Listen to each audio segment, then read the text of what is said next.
Agud Yom Tiv, Tayre Shluchim and Shluchais. Let's talk about the story of Yutes and Chof Kislev. Let's go back in time 222 years ago. 222. That's one of the lucky numbers I like to get on a raffle ticket. To Rosh Hashanah by the Alter Rebbe, Tov Kuf Nun Tes, Rosh Hashanah Tov Kuf Nun Tes. The Chassidim feel that there's a different sense in the ear. There's a little bit more of a seriousness in the ear, and the davening. The Alter Rebbe is very serious by the tkiyas, and in general by the davening with a lot of bechiyas. I remember, Shluchim, that this is the time where the Chassidim and Misnagdim weren't getting along so well. The Misnagdim issued a chedim on the Chassidim that nobody was allowed to talk to them and do business with them or anything to do with the Chassidim because they had tightness against the derech of Chassidus and the Alter Rebbe. We're going to talk about that a little bit later. And even the Vilna Gaon was tricked into signing this chedim of the Alter Rebbe. Maybe we'll get to that story a little bit later too. But anyhow, the Alter Rebbe knew already on Rosh Hashanah that something was very different. And the Chassidim were able to feel it, and so too the Aseret Tshuva and Yom Kippur. And finally, on the first day of Chol Hamoed Sukkos, there was a knock on the door of the Alter Rebbe's house. And the Chassidim opened the door. Someone from the house of the Alter Rebbe opens the door, and you know who's standing there? Here is the Russian soldier from the Tsar's government, and we are here to arrest the Alter Rebbe. Look outside, we have the black wagon, the scary, very intimidating black wagon that is for the criminals of the criminals. Where is Rabbi Barachovich? Where is Shneir Barachovich, the Alter Rebbe? Now, Kinderlach, the Alter Rebbe wasn't known as Schneerson like the rest of the Lubavitcher Rebbes because in those days, your last name was what your father's name was. So because the Alter Rebbe's father's name was Baruch, so the Alter Rebbe became Zalman Baruchovich. The Mittler Rebbe was the first one to have the name Shneuri, actually, I believe, and then Schneerson coming from the Alter Rebbe. As the soldiers come into the front door, the Alter Rebbe opens the back door and slips out into the field in the back and hides. The soldiers come into the Alter Rebbe's house and they look everywhere. They look in the Alter Rebbe's office and they look in the bedroom and they look underneath the bed. Where is this Zalman Baruchovich? We are here to arrest him. But they don't find the Alter Rebbe. And so all the Russian soldiers, Tsarist government soldiers, gather their troops, get back into their wagons, the horses and the buggies and the travel. Later that night, the Alter Rebbe returns to his house. Again, this is Chol Hamoed Sukkos. And the Alter Rebbe has a meeting, has a conversation with Chassid of Shmuel Munkes. Now we all know the stories of Shmuel Munkes. He was really a funny guy, like the story with the stew or the chal they had by the Fabring, and then he came juggling on his head that he didn't, give it to the Chassidim because he realized there was something not wrong, something not right with it. Or the story of Shmuel Munkes hanging upside down from a pole outside the Alter Rebbe's shul, the Alter Rebbe's house, saying that if there's where a Chassid live, the place where Chassidim hang out, the Chassid should be hanging in front. Maybe we'll talk about those stories at a different time. Shmuel Munkes was usually a funny, happy-go-lucky guy, but the Alter Rebbe had a very serious conversation with him. And the Alter Rebbe said, should I allow myself to be arrested or not? Because nothing happens to a tzaddik without his consent. And Shmuel Munkes told the Alter Rebbe, Rebbe, versteh nicht. Rebbe, I don't understand. If you're a Rebbe, if you're really a Rebbe, the Alter Rebbe, then there's nothing to be afraid of. Nothing's going to happen to you. But if chas v'shalom, you're not a Rebbe, chas v'shalom, then Adrabah, you deserve to be arrested. Because what right do you have to write such stuff in the Sefer HaTanya that to have a skafia and a schapcha, and you took away the geschmack in Elam Hazeh, in a good ice cream cone, in a good pizza pie, from so many Chassidish Yidden. And so the Alter Rebbe said, when they come back next time, I'm going to allow myself to be arrested. And so the days of Chol Hamoed Sukkos pass, and Hoshayna Rabbah, Shmini Atzeres, Simchas Torah. It's finally Easter Chag Sukkos, Tov Kuf Nun Tes. And Easter Chag was on a Thursday. And Thursday night, the people in town look around and they see, in the Yozna, and they see that there's a big commotion in the street, that the soldiers from the Tsar are coming back to town. And a big entourage with soldiers and the black wagon, the infamous black wagon. Now this black wagon obviously was the color black. It was not called the black wagon because it was green or purple or orange. It was black. It was heavy steel with no windows. And the people inside weren't able to see out. This wagon was used and reserved for the criminals of the Tsar's government, the worst of the worst. And the wagon pulls up and stops in front of the Alter Rebbe's house.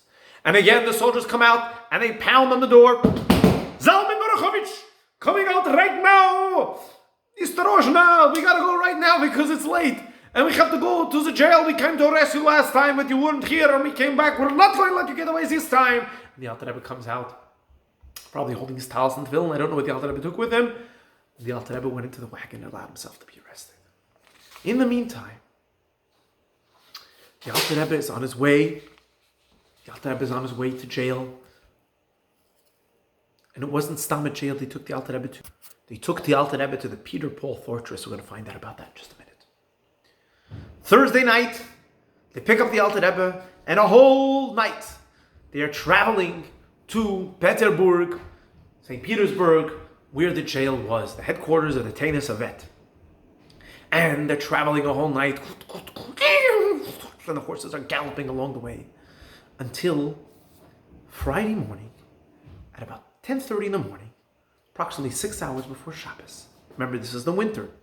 It's it's almost the winter. It's the end of Tishrei.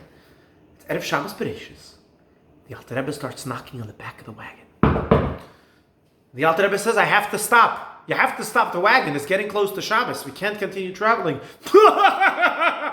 Rabbi Baruchovich, you think we are going to be stopping the wagon for you? You're just a criminal. We're not going to be stopping the wagon. We are not stopping the wagon for nobody. It's going to take us some more time till we get to Peterburg. And until then, you're going to sit in the back of the wagon and you will be quiet and you will not be telling us what to be doing as our mission as soldiers. And the Alter Rebbe says, okay, you don't want to stop it? Don't stop it. I don't know if the Alter Rebbe actually said that, but they said they're not going to stop the wagon with the Alter Rebbe. And a couple of minutes later, Igor, what was that? What happened? Did you go into a pothole or perhaps a manhole? What's going on here? I don't know. Let me see. Maybe we got a flat tire. Flat tire? This is a tire made out of wood, not made out of rubber and air. What are you talking about? Flat tire? I don't know. Let me go check.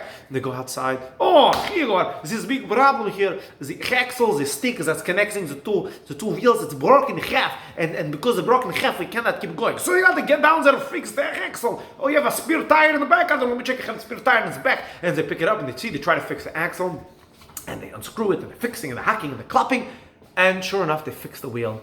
Okay, Rabbi, you think you're stopping? We're not stopping. We're still going to the jail. And they get back inside, and they keep traveling, and shortly afterwards, Igor, what happened? You broke some other wheel? No, it's not the other wheel. Stefan, this is the horse. It's gepegert. What's this gepegert? It died. It died? Yet it's died. It's a skadal viskada shemaya ram. What are you saying? Nothing. We have to get a new horse. And they realize that this is very interesting, that things are just stopping and breaking. So they go to another town and they get another horse and they hook it onto the wagon, and this time the horse doesn't budge. And they're about 3 miles near the town of Rudnia, close to Nevel, and it's realized that the Alter Rebbe doesn't want them to go anywhere before Shabbos. They're beginning to realize that. And so they agreed to pull over to the side of the road. And they said, Rabbi, if you want to maybe stop in the next town for Shabbos? No, the Alter Rebbe says, we're going to pull over to the side of the road. We're going to spend Shabbos here in the field. And sure enough, that's what they did. And Michol Nevler, a big chassid, years later said that he knows where the places the Alter Rebbe spent Shabbos, because all the other trees on the side of the road were all dried up and dead and dying, but there was one big, beautiful tree. That is the tree where the Alter Rebbe spent that Shabbos on the way to jail. Shabbos Parshas Bereshis of Tav Kuf Nun Tes of 1798. In the meantime, the Chassidim heard that the Alter Rebbe was arrested. News spread like wildfire amongst all the Chassidim. And so the Chassidim came right away to schedule a meeting. And they came to Shul and they clapped on the bimah. What are we going to do? Was Velmer Ton, to make sure that the Alter Rebbe is saved from jail. And they wrote up a whole list of takonis, a whole list of things that they're going to do to make sure that they're going to help the Alter Rebbe get out of jail. And the guy gets up there and he says, this is the takonis that we, als the Vada Chassidim over here, were masakin. Number one, all the Chassidim have to fast every Monday and Thursday. Monday and Donnerstag. And only during the week, you should only eat bread and water. Don't fast too much. And you have to tell your family and the kinderlach and cheder what happened to the Alter Rebbe and to say Tehillim from the Alter Rebbe. And to make sure that you're mekosher to the Alter Rebbe. And even on Shabbos, we shouldn't have a big fancy Shabbos meal, only have one cooked dish. And there should be no more engagements until the Alter Rebbe comes out of jail. And if you have a chasna date already, it should only be celebrated with a minyan, and no music, and no fleishiks by the Suda, and so on and so forth, to make sure to keep giving money to the Chassidim in Eretz Yisrael, and to give Maimed, the money to the family of the Alter Rebbe. And also, very important, that if Chas v'Shalom, somebody passes away during this time, you should go to the person and when you're doing the Levaya and ask him to go to the Hichel, the Baal Shem Tov and the Magen and explain to them what happened, and they should daven for the release of the Alter Rebbe. And also, it's very important that everyone should list all the gold and silver that they have in their house, because we might need it to pay the guards to get the Alter Rebbe out of jail. An interesting note, if you know, by other Chassidim, on their talis, they have like either a gold or silver thing on the top. It's called a Hatara on the talis. And you'll notice that Lubavitcher Chassidim don't have that. Well, there was the point that Lubavitcher Chassidim did have it. But when the Alter Rebbe was arrested, all the Chassidim that did have an Hatara on their talis took them off and sold the gold or the silver, whatever it was made out of, in order to use it for the funds for the Alter Rebbe.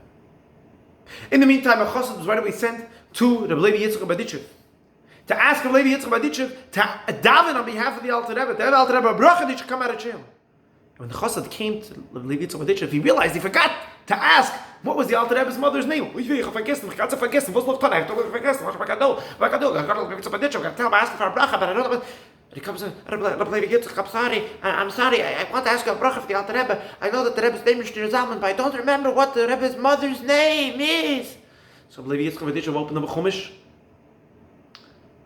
and it was a chumash Bereshis, and he sees in the pasuk, Vayar Yaakov ki shever b'Mitzrayim. He saw Yaakov saw that there was food, there was sustenance, there was hope in Mitzrayim, and shever is the letters Shin Beis Reish. And Rabbi Levi Yitzchak understood right away that Shin Beis Reish is the shtevis of Shneir ben Rivka. Now it's already after Shabbos. The Alter Rebbe arrives in Peterburg, and they put the Alter Rebbe in the Peter Paul fortress. It was a scary jail. This was a place where the worst prisoners went. For the first 3 weeks that the Alter Rebbe was in jail, they treated him like a common prisoner. The Alter Rebbe's cell was very small. There were no windows. You couldn't tell if it was day or night. And the Alter Rebbe said, why was I in jail? Why was I put in jail? And they said, well, you are giving Turkey money. Turkey? The Alter Rebbe wasn't giving money to Turkey. Yes, you were giving money to Turkey, the Ottoman Empire. You see, we have reports that you are sending money to Eretz Yisrael. And Eretz Yisrael is right now controlled by the Turkish government, by the Ottoman Empire. And we, the Russians, are going to fight with the Turkish government. And we think that you are supporting our enemy. Oh, that is treason. That is punishable by very, very strong punishments. You, Alter Rebbe, we received such reports, and you will stay in this jail until we verify otherwise.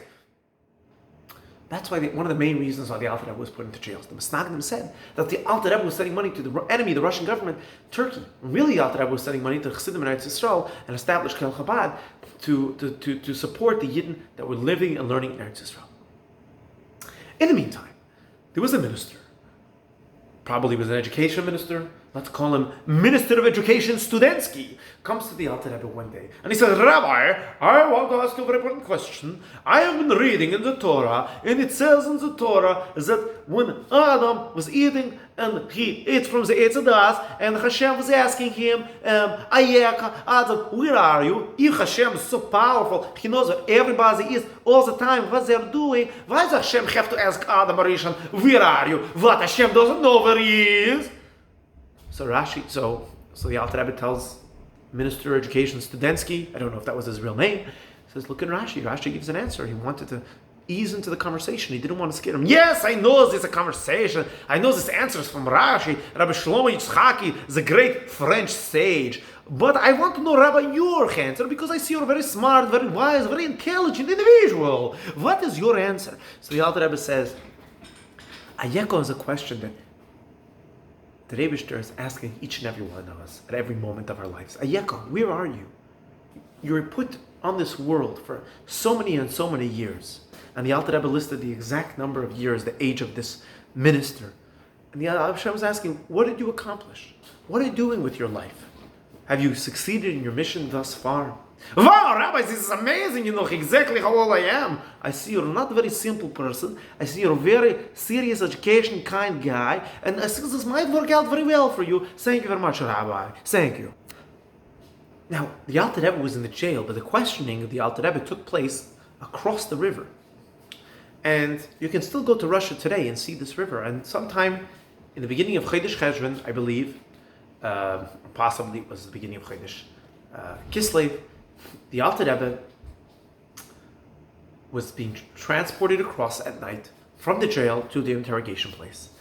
And the Alter Rebbe looks outside and he sees that it's the time for Kiddush Levana. And the Alter Rebbe asked the officer that was in charge of the ship, I said, Captain, please stop the ship. Rabbi, you're a prisoner. We don't stop the ship for nobody. And the Alter Rebbe said, okay, I'm asking you again, please stop the ship. Rabbi, you don't hear what I say. I say we don't stop the ship for nobody. I have to get there on time. We don't want to keep the interrogators waiting. And so the Alter Rebbe said, fine, I'll stop the ship myself. And so the ship stopped. And the Alter Rebbe said, the Kapitel Tehillim that we say before Kiddush Levana, and then the ship continued going. And this captain realized, oh, the Alter Rebbe was able to make the ship stop on his own. He must be a holy man. And so when the Alter Rebbe asked him again to stop the ship, he said, Rabbi, I see you're a holy man, I'll stop the ship right now. But I don't work for free, no tiki, no washi. I want to know what you're giving me in return for this favor. I'm stopping the ship for you. I usually don't listen to the criminals. So the Alter Rebbe said, what do you want? Rabbi, I see you're a holy man. I see you have Ruach HaKodesh and very powerful powers. I want to have blessing and I want to be in writing. So the Alter Rebbe wrote down on a piece of paper a bracha for success and long life. And for many years, this officer rose in the ranks of the Russian government and had long life and success. And a few years later, a chassid tzedek from Yekaterinslav saw the handwriting of the Alter Rebbe sitting in a gold frame in the house of a nobleman somewhere who happened to be the son or the grandson of this ferryman, of the person that was driving the boat for the Alter Rebbe. The story of the Alter Rebbe in jail and the story of Yudas Kislev is a very long one. And we're going to try to pack in as much of the story as we can in the short time that we have left. The Alter Rebbe had many visitors while he was in jail. One of them was a very, very special visitor. And this was the Tsar himself. Yes! The Tsar, the king of the entire Russia, decided he was going to come visit the Alter Rebbe. But he didn't want the Alter Rebbe to know who he was. So he dressed up like a regular peasant, like a regular officer, not a peasant, like a regular officer, a regular guard doing his shifts. And he comes into the Alter Rebbe's cell. And as soon as he came in, the Alter Rebbe stood up and he says, Rabbi, why you stand up for me? I'm just a regular guard. And the Alter Rebbe said, no. Chazal tell us, Machusa diyara ke machusa d'rakia. The kingdom below represents the kingdom above, or reflects the kingdom above. And when you walked in, I felt malchus, I felt a fear, I felt something that I never felt by any of the other guards. And I knew that you had to be the Tsar himself. And you know who else came to visit the Alter Rebbe in jail? That's right, the Baal Shem Tov and the Maggid, both who had passed away a few years before. And when they were there, the Alter Rebbe asked the Baal Shem Tov and the Mazitcha Maggid, what am I doing here? Why am I in jail? And they said, there's a Kitrug Malmaila. You're spreading so much chassidus that it's making a big shturim in Shamayim, and therefore you were put in jail. Not because of Snagdim only, not because the Russian government arrested you, no! Because in Shamayim there's a big tumult with the spreading of Chassidus Chabad that's going all over the place. So the Alter Rebbe said, when I come out, should I stop? No, the Maggid and the Baal Shem Tov told him, when you go out, you should continue with more and more koyach, and more strength. And the Alter Rebbe even chazed for them a maimer that the Baal Shem Tov chazed word for word. The Alter Rebbe one time asked one of the ministers, one of the officers, when prisoners leave here, do they ever buy you presents? Oh, of course, I got presents from some of the prisoners here. I took care of them and they gave me good presents. The Alter Rebbe knew people do come out of this place alive. Now, the Alter Rebbe, again, was getting close to this minister, and told the minister that his family was worried about him, the Chassidim were worried about him, and asked if he could pass a message on to his Chassidim. And the Alter Rebbe said, go outside in the street, you're going to see a person dressed in country clothes. His name is Yisrael Kosig. He happens to be my brother-in-law, and I want you to give him a message from me. Now Yisrael Kosig was running out of Liyazna so fast. So he took somebody else's passport by mistake. He didn't have to take his own passport. So instead of going by the name Yisrael Kosig, let's say his name was Beryl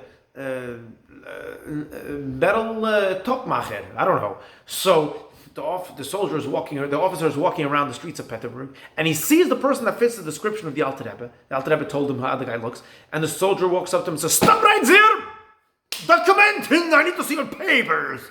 And he gives him the papers, and it says his name is, what did we say, Shmerel Topmacher? And he says, "You're Shmerel Topmacher?" He says, "Yeah." "No, I don't think so. I think you're lying. I think your name is Yisrael Kosig." "No, I'm Shmerel Topmacher."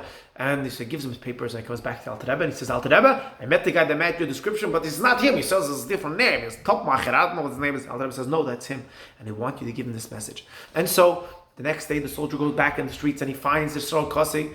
By now, Yisrael Kosig realized that the guy came back to him twice. Maybe he has a very important message for me from the Alter Rebbe. I'm going to follow him. And he follows the soldier all the way to his house, the minister. And the minister motions to him to stay down on the bottom. The minister goes up to his apartment, opens a window. Yisrael Kosig looks up. A watermelon comes flying out of the window. Smash right into the floor. What's this? Baltashkas. What's Baltashkas over here? Wait. The watermelon breaks open. Yisrael Kosig looks inside. Wait, there's a paper inside. There's a paper inside. Let me open it up. It's Ksav Yad of the Alter Rebbe. He grabs the watermelon, or just leaves the watermelon, grabs the paper, and runs back to the Chassidim. And he says, Yisrael, what do you get for us? And he takes out the paper and he says, look, it's a Ksav Yad. It's a Ksav Yad from the Alter Rebbe. It says, Shema Yisrael Hashem Lekinu Hashem Echad. This means the Alter Rebbe is alive. Yay! The Alter Rebbe is going to be okay with the Rebbe Hill. Now, the Alter Rebbe was in jail and he wasn't eating anything because, as you guessed it, the food wasn't kosher. So the soldier said, Alter Rebbe, if you're not going to eat over here, we're going to take your hands and we're going to tie them down to a chair, and then we're going to take your feet and we're going to tie them down to a chair, and then we're going to pull your mouth open and we're going to stuff the food into your mouth because we don't like when the prisoners don't eat over here. So the Alter Rebbe says, no, I'm not on a hunger strike, chas v'shalom. I need to only eat kosher food. And this food can only be provided from somebody that I trust. If you're looking for someone that I trust, there's a chassid here. His name is Mordechai Lepler. He lives over here in Petersburg. You can get food from him. And so the soldiers went to Mordechai Lepler's house and they said, we have a prisoner that is eating only kosher food, and he said the food can only be coming from your house. And after a while, Mordechai Lepler realized, wait, this is not just a regular prisoner. This has to be my Rebbe, the Alter Rebbe. So Rabbi Mordechai Lepler used to smuggle notes to the Alter Rebbe back and forth. He used to put it underneath the food, and then when the Alter Rebbe would finish eating, the Alter Rebbe would leave a little bit of the food left over, and with a note underneath, and communicate with Yisrael Lepler, with Mordechai Lepler. Anyhow, the Alter Rebbe, by one of his interrogations, was asked 22 questions. And the question was, a few of those questions were, what was the meaning of Chassidus? Why do you say that Malchus is the lowest? Why do you say that the Neshamas of Yidden are better than the Neshamas of Goyim? Why are you sending money to Eretz Yisrael? And so on and so forth. And the Alter Rebbe answered every single one of these questions. To the question of Malchus, where they said, Alter Rebbe, you're accusing government, to be a low thing, Malchus kingdom. The Alter Rebbe wrote a long answer, which was translated into Russian. And when it came to the last answer, the last question about the Nefesh HaLekis that Yid has, and the Neshamas of Goyim, the Alter Rebbe just smiled. And they accepted that to be an answer. Alter Rebbe said, Alter Rebbe said, you saw I answered all the other questions so eloquently. This answer, I'm sure I know what I'm talking about. Finally, on Erev Shabbos, Tes Vov Elul, rumors began circulating that the Alter Rebbe would soon be free, or there'd be a good verdict coming down very shortly. And sure enough, on Yud Tes Kislev, as the Alter Rebbe was sitting in his cell, saying Tehillim Kapitel Nun Hey, and he was saying the pasuk, Pada B'Shalom Nafshi, the door to the Alter Rebbe's cell opens. Zalman Baruchovich, pack your bags and get out of the jail right now. You are free to go. you're a free man. Please, we have a wagon waiting outside to take you where you want to go. So the Alter Rebbe takes his stuff and he goes into the wagon and he says, I would like to go to the house of my chassid, Reb Mordechai Lepler. So they take the Alter Rebbe to the house of Mordechai Lepler, and the chassidim had already heard about it, and they're gathered in the apartment of Mordechai Lepler, who lived upstairs, and they open the door to the house, the Russian officers, and they escort the Alter Rebbe into the house, but instead of going upstairs, they go downstairs to the house of the Misnagid. There was a Misnagid who lived downstairs. The Alter Rebbe came to my house. Please, Alter Rebbe, come here, have a seat. Let me give you a nice warm tea. And he sits the Alter Rebbe down and he begins to yell and scream at the Alter Rebbe. Why did you change the nusach of davening Musaf from Naritzach to Keser? What Naritzach wasn't good for you? Oh, we Misnagid them do Naritzach. Why do you have to be different? Why does everything Chassidus Chabad have to be different? Why? And he's screaming and he's yelling. The Alter Rebbe is sitting there quietly. And the Alter Rebbe said later that these 3 hours that he spent in the house of the Misnagid was worse than the 53 days that the Alter Rebbe spent in jail. And the Chassidim upstairs, they're looking at the clock and they're waiting. The Alter Rebbe's not here yet. It's already Chav Kislev. It's already the night of Yutas Kislev. And they hear this yelling and the screaming downstairs. And they come downstairs and they bang on the door. And lo and behold, the Alter Rebbe's sitting over there. And they say, Rebbe, come with us. And the Alter Rebbe finished his tea, out of respect for the achsanya, for the host, for the balabas. And the Alter Rebbe goes upstairs. And the Chassidim said l'chayim. And they were singing and they were dancing and they were making kulas. And it was the greatest simcha the Chassidim ever had, that the Alter Rebbe, and not only the Alter Rebbe was free, but this was a geula for Chassidus Chabad in general, Chassidus Chabad, because Noch Peterburg Chassidus went on to be spread with a whole new life and a whole new chayas and a whole new vigor. And there were Chassidim that even wanted to write a Megillah, like we read on Purim. The Alter Rebbe, there were Chassidim wanted to read a Megillah like on Yutas Kislev. For Yutas Kislev, the Alter Rebbe said, no, this is going to be a special day. This day of Yutas Kislev is going to be celebrated for generations to come all across the world, as we see today. Chassidim, Misnagdim, Lubavitcher Chassidim, not Lubavitcher Chassidim, everybody from Fry, everybody celebrates Yutas Kislev. As the Chag HaGeula for the Alter Rebbe. The Alter Rebbe stayed in Peterburg till the second night of Hanukkah when the Alter Rebbe arrived in Vitebsk. And hundreds of Chassidim followed the Alter Rebbe in Vitebsk. The Alter Rebbe Chazar HaMaimon, when he came out of jail, Kamayim Aponim. And after Hanukkah, the Alter Rebbe returned to Liyozna. Every year, since then, Yud Tes Chav Kislev have been celebrated as the Rosh Hashanah Chassidus for every single Chassid throughout the world, until Mashiach comes very, very soon. The Alter Rebbe said this wasn't a miracle or a Chag HaGeula for him personally, but for every single Yid. We celebrate Yutas Kislev by starting the Tanya every year again, and by taking achlatas to strengthen our limud achsidus. We also have a minhag to eat shvartze kasha on Yutas Kislev. Do you know why? Some might say it's because when the Alter Rebbe was in jail, that's what he ate. Well, that's actually factually incorrect. The Alter Rebbe, when he was in jail, ate something called eingemachs. But in the times of the Alter Rebbe, being that Yutas Kislev became a Yom Tov, and a Yom Tov is celebrated by eating Yom Tov food, a choshev, a meichel, a delicacy, kasha at that time was like an aristocratic delicacy. It was a choshev, a meal. Not everybody had shvartze kasha. Therefore, Yutas Kislev was celebrated by eating shvartze kasha. There's so much more we can say, many more stories and details we could talk about the story of the Alter Rebbe, but we don't have time for that. But shluchim and shluches, you should know that you are on the forefront of spreading Chassidus Chabad, of the Yefutzu Manesecha Chutza. That not only that the well springs or the influence of Chassidus should be outside, but the Mayonis, the source of Chassidus itself, should be every place in every corner of the world. And when we do that, and when we accomplish that, we're not only going to have the Chag HaGeula for the Alter Rebbe and for Chassidus Chabad and Yudas Kislev, but we're going to have the ultimate Chag HaGeula, the Geula Amitis V'Ashlema for everyone. May it happen right now. Amen.